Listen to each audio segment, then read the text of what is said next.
সুপ্রিয় দর্শক, আসসালামু আলাইকুম। বাচ্চার বালিশ, কোল বালিশ যাই বানান, আপনাকে একটা জিনিস খেয়াল রাখতে হবে যে বাচ্চাদের বালিশ অবশ্যই মাপ বা বয়স তুলনায় বানাইতে হবে।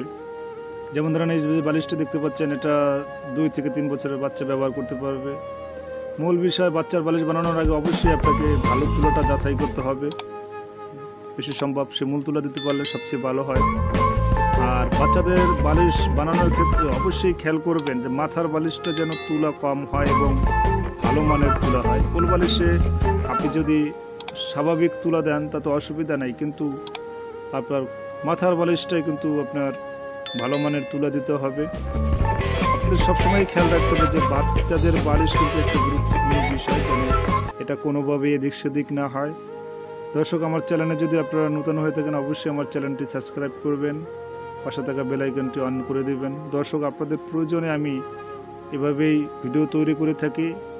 আপনারা ভিডিওগুলো দেখলে অবশ্যই উপকৃত হবেন এবং আপনাদের জিনিসটা বুঝতে সহজ হবে।